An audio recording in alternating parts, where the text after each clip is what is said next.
You know, when the times are tough, you go to that smoke-free environment, get some clean water. You start to realize, I need to do this more often. Some water.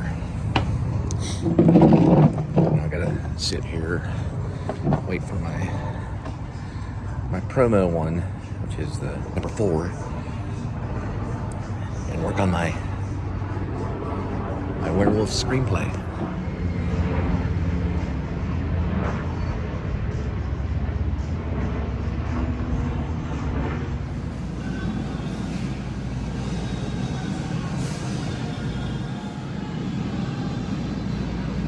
We're gonna see how we can work this. Clear and start over. Chair. Oh, because you need a number. Okay. Put it on there. You have to wait. Okay. Clear and start over. I can't print number without the. Have to start over. Maybe they don't do the total weight and items, print label. Probably they don't do it in all of them or something.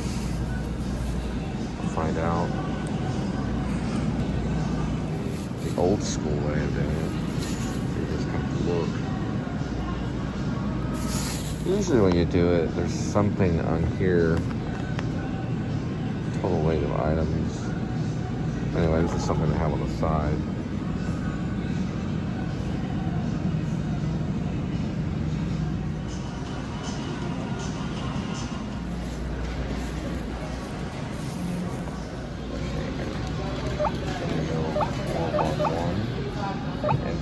Please select your item's container. The bag.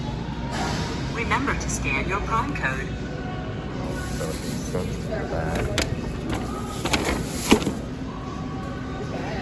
Probably make about $100,000 a year, don't I?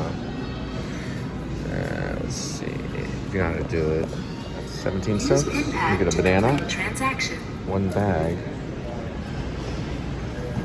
And a receipt. Please take your receipt. Thank you for shopping at Whole Foods Market. So the bag is probably worth about maybe 17 cents, maybe. And you got the plastic and the banana. So there's a fortune right there. So you got the bag itself that's probably could be resold for 17 cents. The banana, which cost about 17 cents. And I'd say maybe the piece of plastic right here, which at least a penny, maybe less, probably less than a penny, but that adds up after time. It would take probably a full day, but and you may have to go to more than one Whole Foods, but you could resell the bags. It's a possibility. I'm sure someone has tried it, maybe. I mean, I wouldn't try it, but actually not too bad. You can get free banana too. Buying and selling. Recycle like that.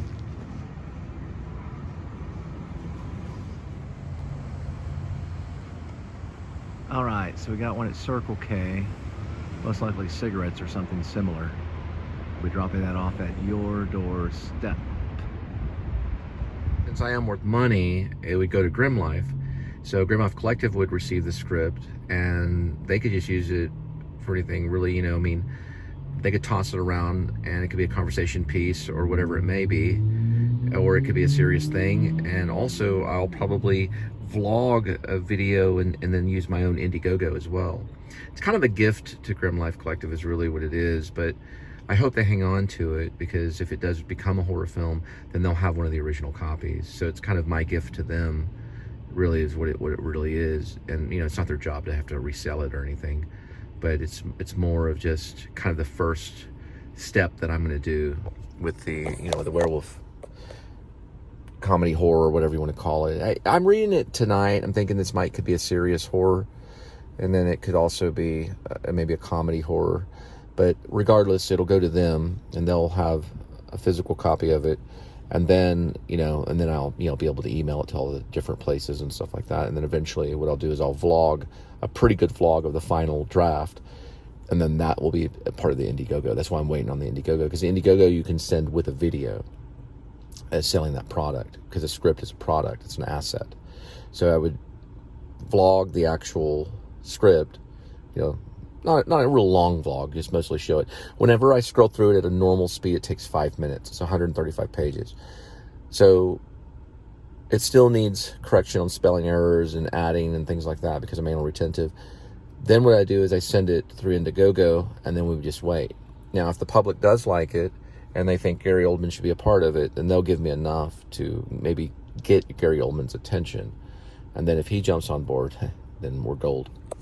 Doesn't matter.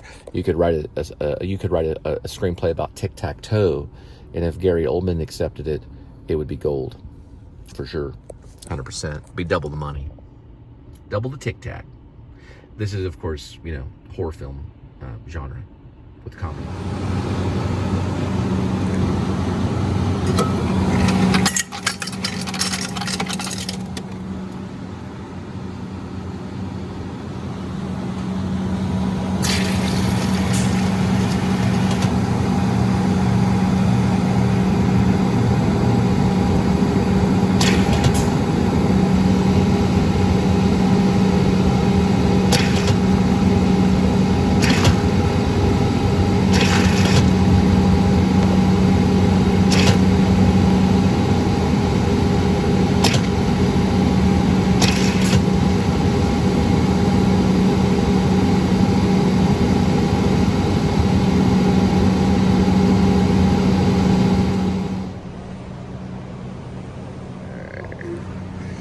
For a suitor home.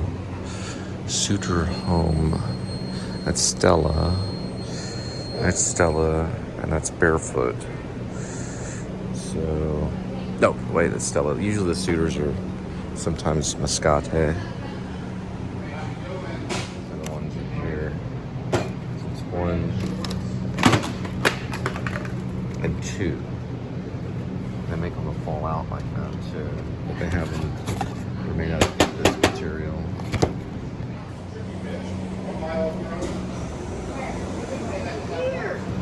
Would you ever get a Friday or a Saturday night off? There's a heck of a bartending thing going on at Billy Bob's. Anyway, you have a good night.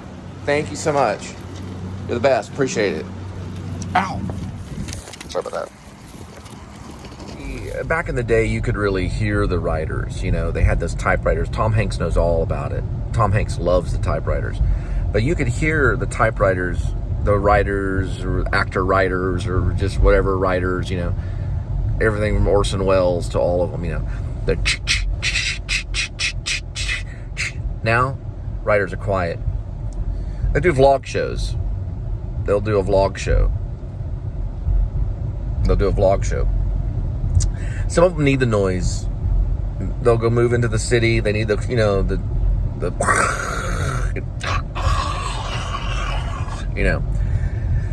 but they'll sit there.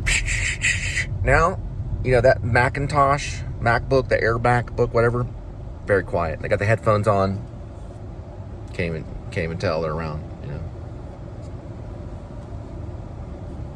Couldn't tell them. You never know.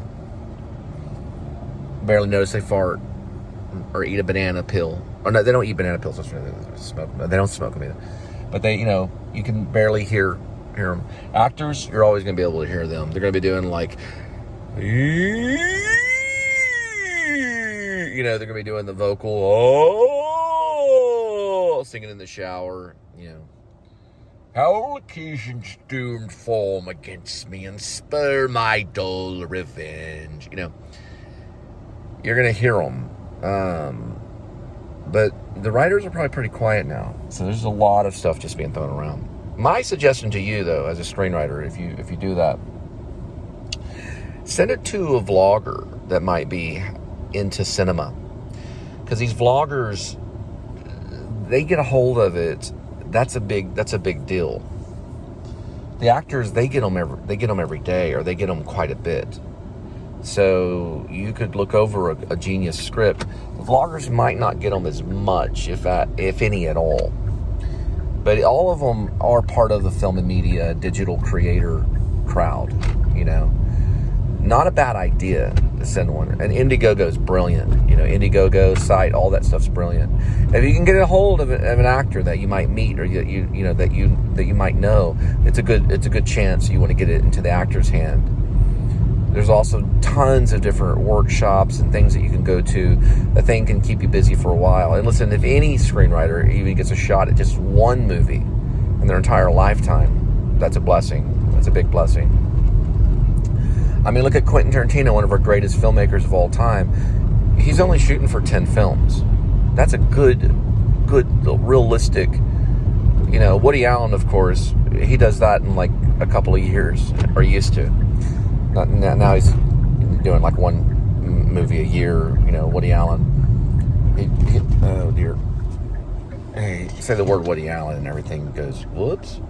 Everything goes bananas. He was doing 2 movies a year, but he's now I think he's down to 1 movie a year.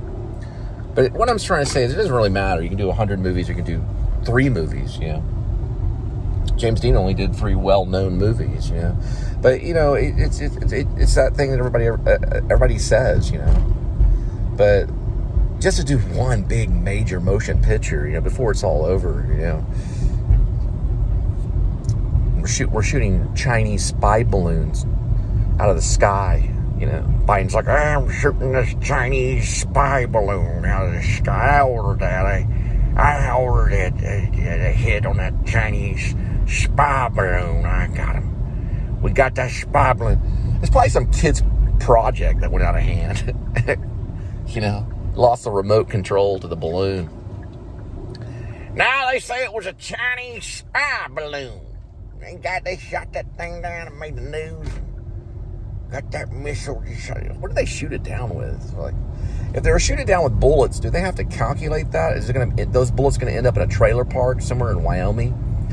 You know, or are they going to send up like it's like an exploding missile is what I'm assuming it would have to have been.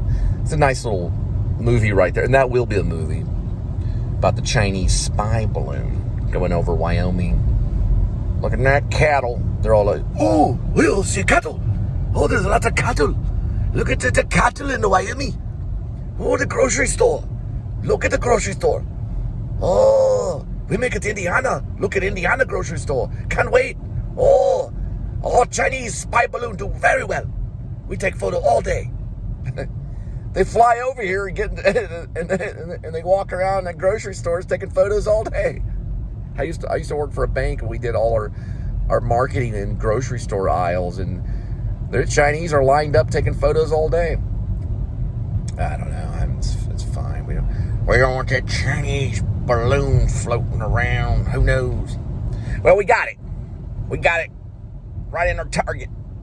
The Chinese spy balloon. Here's Mutts. Your dog to Mutts. Get yourself a biscuit. Can't see the top part of it. Get yourself a biscuit. There's the full moon if you got a pet werewolf somewhere up there. But check it out. Check out that Mutts. Get yourself some coffee. Talk with that dog. Look at that dog. Little bloodhound, yes you are. You're little talking to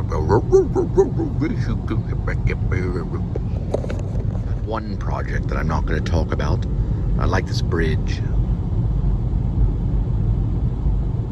I like Fort Worth. It's nice and cozy. It's the Fort of Worth. Look at that fort. The Fort of Worth. To be worth.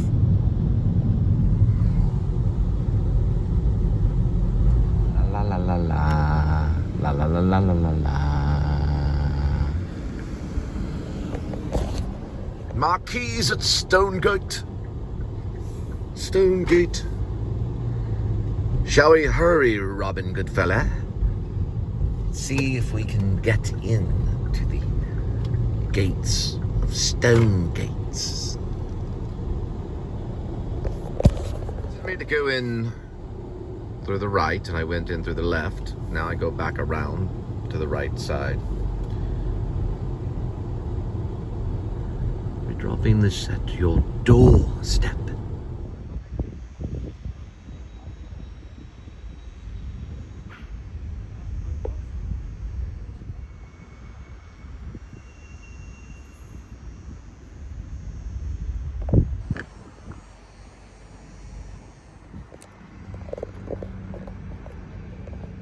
Interesting.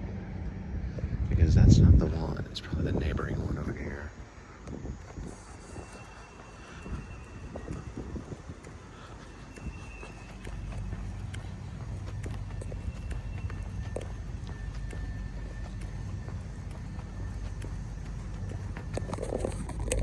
Yep. 17.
Oh, another film that's really good is Robert Altman's The Player. True story though, my aunt actually worked with Robert Altman. And Dr. T with the one and only Richard Gere.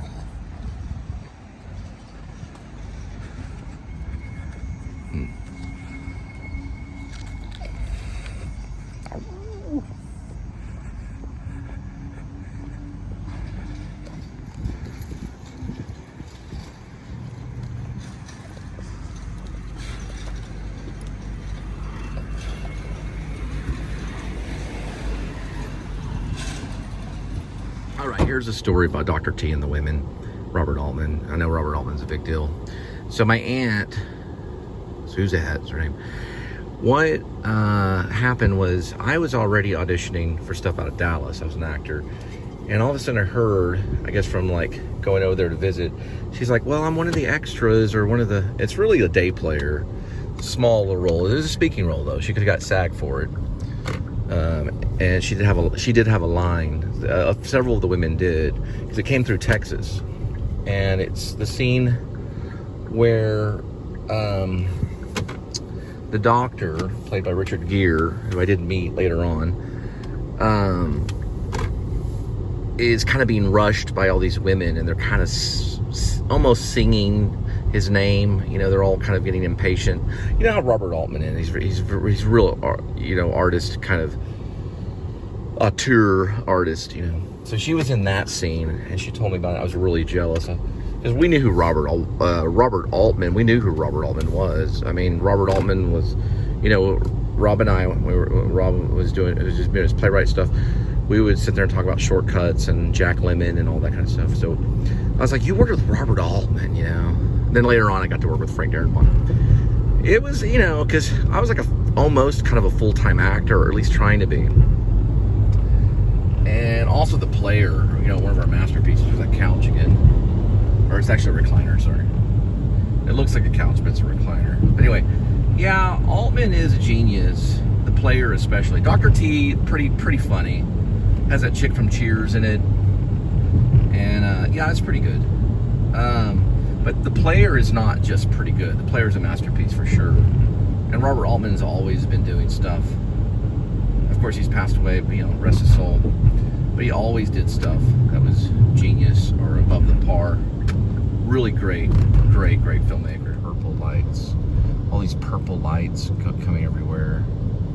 You can see it in the long way right there, too. Look at that.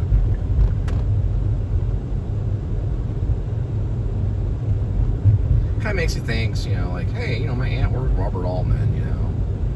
That's kind of where I get some some of the werewolf ideas. Never did a werewolf one, but Prairie Home Companion has like death in it. It's like a representation of death. One of the ladies that she's an angel, kind of the angel, like angel of death or something like that. And she comes to the Prairie Home Companion set, you know, the thing, and she's walking around. It's real kind of Bergman. I really like Prairie Home Companion though. Woody Harrelson is kind of funny in it. John C. Reilly is his name, right? Prairie Home Companion. To be honest, I'm really not doing this as a put on. I really talk this way. So if you get in a conversation with me and I'm talking to you for more than a few minutes and I'm not talking about movies, then there's, you know, something strange. I've been this way for like a really long time. But it's just normal conversation, you know. Even in church, it's really strange. I'd be talking about Prairie Home Companion while, you know, they're bringing up the New Testament. You know, it's weird, but it's just the way it is. And welcome to the Please Subscribe show.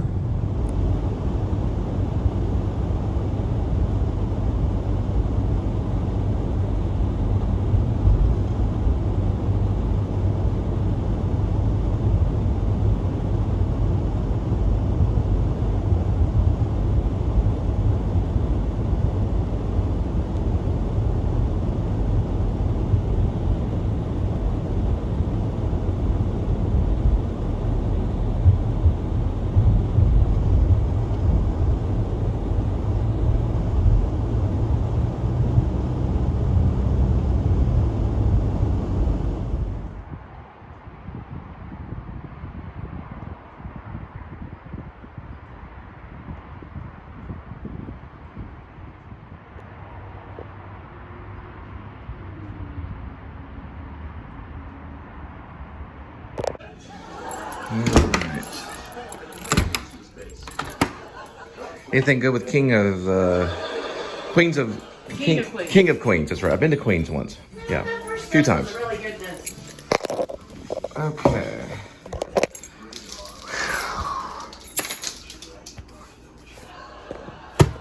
Okay.